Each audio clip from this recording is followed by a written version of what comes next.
আসসালামু আলাইকুম বন্ধুরা, তোমরা কেমন আছো? আশা করি তোমরা ভালো আছো। দুইটা আপুর রিকোয়েস্টে আমি তোমাদের কাছে টক দই রেসিপি শেয়ার করব।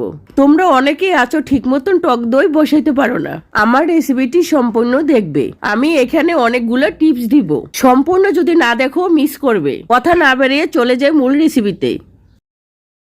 এখানে আমি গরু দুধ নিয়েছি 1.5 কেজি। এখন আমি দুধটা জাল দিয়ে নিব। অনবরত নাড়তে হবে।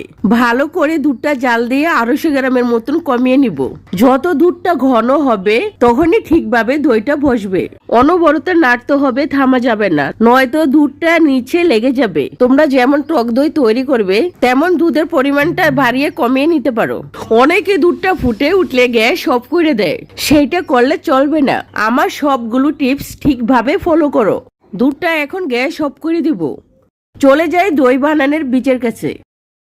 আমি এখানে একটা কাপড় নিয়েছি, তোমরা চাইলে সুতির কাপড়ও নিতে পারো, যে কোনো কাপড়ই নিতে পারো। এখানে আমি দই বীজ হিসাবে নিয়েছি টক দই। এই টক দইটা আমার বাড়িতে তৈরি করা। তোমরা যদি কিনা টক দই ব্যবহার করো, টক দইয়ের কোয়ালিটি যেন ভালো হয় দেখে নিবে। দইয়ের ভিতরে পানি থাকার কারণে ছেঁকে নিতে হবে। আমি এখানে পরিমাণ মতন টক দই নিয়েছি। ভালো করে টক দইটা চিপে নিব যাতে পানিটা বের হয়ে যায়। দই বীজ হিসাবে ভালো দই ব্যবহার করতে হবে সব সময়। এখন দই বীজ রেডি। চলে যাব দুধের কাছে। এখন দুধটাকে নেড়ে ছেড়ে ঠান্ডা করে নিব। পুরোপুরি ঠান্ডা করা যাবে না, হাত ছোঁয়া ঠান্ডা করতে হবে। আমি দইয়ের বীজ 2 চামচ নিয়ে নিলাম। তোমরা যদি চাও একটু বেশি নিতে পারো। 2 চামচের মধ্যেই হয়ে যাবে। আমি ভালো করে ফেটিয়ে নিব।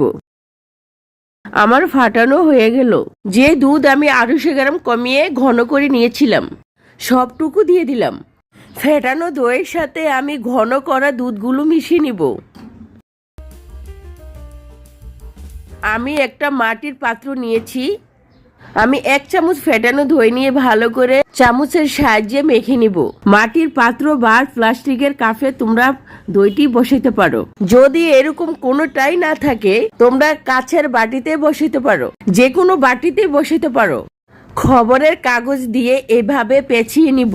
এরপরে ফিতার সাহায্যে ভেদে নিব। আমি একটা তোয়াল নিয়ে পেঁচিয়ে দিব। এক গরম স্থানে রেখে দিব। সারা রাতের জন্য রেখে দিব।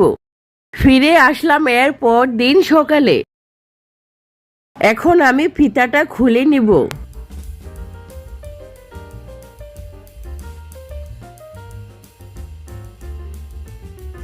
এই তো হয়ে গেল আমার টক দই। দেখো কিরকম ভাবে আমার দইটা বসে গেছে। টক দই বসানো খুবই সহজ।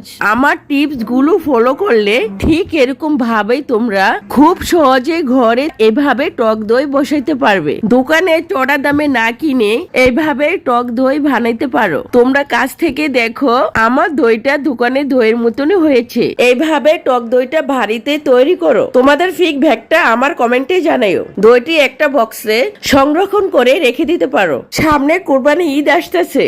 এই টক দই দিয়ে কোরবানির মাংস রান্না করতে পারো। আশা করি ভিডিওটি ভালো লাগবে। আজকের মতন এ পর্যন্তই। আল্লাহ হাফেজ।